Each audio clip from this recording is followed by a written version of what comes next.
Good morning. Hi, I'm Katie Lane, and friends and family that know me know that I have a potty mouth.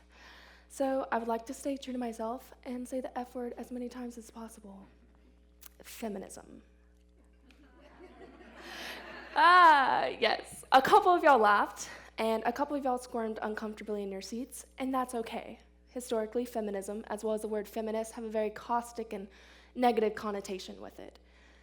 And it has been associated with man-hating, and that's not what modern feminism is. Modern feminism is a boys and girls club. It's about the equality of demographics across the board, regardless of gender, race, ethnicity, religion, sexual orientation. I was lucky and blessed enough to be raised by a feminist mother and a feminist father. They told me growing up that I could be whoever and do whatever I wanted as long as I remained a compassionate human being. So I took that and ran. I told people I was going to be president of the United States.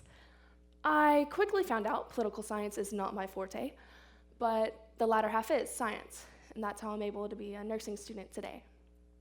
I attend Texas Women's University in Houston, and whenever I proudly tell people I attend this college, I'm met with two questions. The first, oh, is that an all-girls school? I kindly inform them. Originally, it was established as one, but now we do accept male students.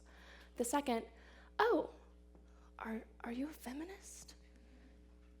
Now, at first I was taken aback. No matter where I would end up or what school I go to, I would always remain a feminist. So originally, I would tell them, yes, of course, yeah, I'm a feminist. But now, I ask them questions instead. The first, well, do you think women should vote? I get a resounding yes.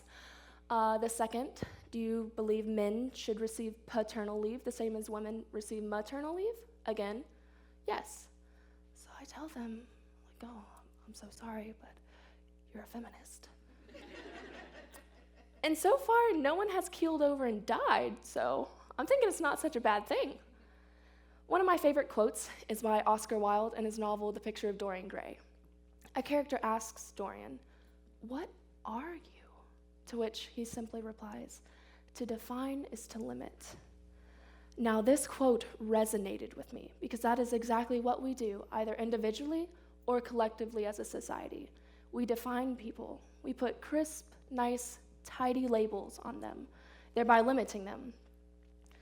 This compartmentalization of people inhibits any personal goals they can accomplish or any contributions they could have later to society. And what I see with feminism is the pioneering of the spaces in between these boxes. People are defying their labels. They are jumping from box to box or completely stripping it and not in a box at all. And it's beautiful.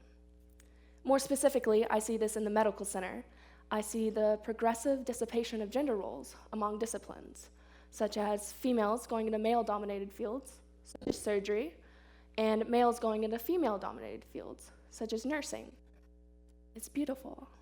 And if you take one thing from this talk, it's just to be more aware of your own subconscious labeling of yourself or of others. So I would like to end this talk with a poem I wrote. It's called The Forget-Me-Not. So there's this flower called the Forget-Me-Not. And so the story goes, God didn't give the name much thought. Whatever remaining color he had is what he chose. The small floral cherished her light blue skin and was unaware of the power she held within. Henry David Thoreau would later describe her as unpretending and modest, blind to her potential as a hopeful symbol when times were the hardest. Forget me not, they screamed, these victims under corrupt regime. Historically, her likeness has been an answer to oppression. But with this raises a question. How do we end this constant battle? How many people take advantage of what seems to be societal scrabble? Replace the ED from oppressed to OR, oppressor. But don't forget the points. How do we measure? Those with favorable traits receive a higher score. Others are cast out. The women, the minorities, the poor. Powerful beings whisper, ostracize. Let us create this societal divide. An endless cycle is uniform. Those that have abandoned then become the forlorn. Power is not tangible, it cannot be grasped, but it is seen with the shunning of people due to gender, skin color, in class.